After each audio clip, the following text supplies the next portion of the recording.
Yesu ashimwe bene data, nongeye kubahereza ikaze mu mwanya w'ijambo ry'Imana. Reka dutangire dusenga.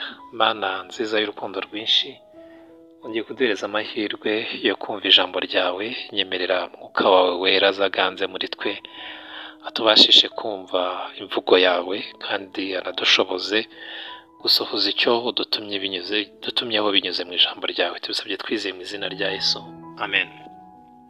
Uyu ni umunsi wa kabiri tuganira ijambo ry'Imana rifite intego yo kugira ubuhamya bwiza ku Mana.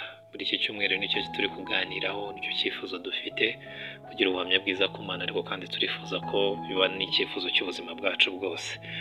Kuri uyu munsi wa kabiri turasoma ijambo ry'Imana dusanga mu butumwa bwiza bwa Yesu Kristo bwanditswe na Yohana igice cya 1 umurongo wa 47. Haranditse ngo Yesu abona Natanayeli aza aho ari, amuvugaho ati dore umwisirayeli nyakuri udafite uburiganya, Imana atugirire neza. Ndasubiramo, Yesu abona Natanayeli aza aho ari, amuvugaho ati dore umwisirayeli nyakuri udafite uburiganya, Imana itugirire neza. Umwisirayeli bivuze ubwoko bw'Imana, nk'uko natwe uyu munsi twitwa abakristo. Abakristo bivuze bivuze abantu ba Kristo, nyine ba Kristo, ni abantu ba Kristo. Abisirayeli nabo rero bari abantu b'Imana, bari ubwoko bw'Imana. Isra bivuze ubwoko, bivuze Imana. Natwe rero turi aba Kristo. Hari ikintu rero gitangaje, umuntu ashobora kwitwa izina ryiza ariko mu by'ukuri ritandukanye n'uko ari. Ahangaha Yesu yabonye Natanayeli aza ahantu ari, amuvuga ngo dore umwisirayeli nyakuri udafite uburiganya.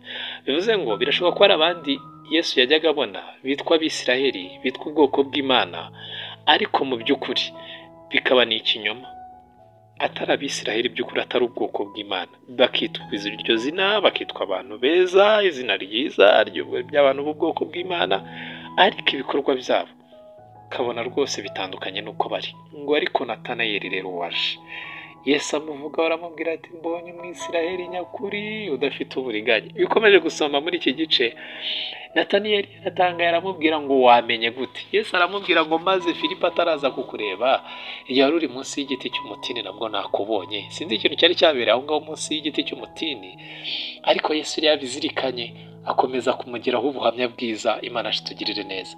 Ese wowe iyo Yesu akubonye uje imbere ye akuvugaho ati uri umukristo nyakuri, cyangwa uri umukristo ufite uburiganya wo ku kinyoma gusa?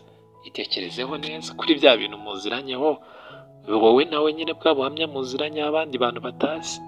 Ukurikije ubwo buhamya bwawe, nawe iyo akubonye wumva kuvugaho iki? Imana itugirire neza. Tureke ibyo abahanuzi bakuvugaho. Abahanuzi hari n'igihe Imana ishobora kubibahisha, kuko wenda igira ngo ye kugutamaza, kuko wenda ivuga ati harazihana bitabaye ngombwa kumutamaza, ikavuga ati n'ubuzima bwanjye nawe ni ibintu njye nawe tuziranyeho, ikabikora kugira ngo wihane.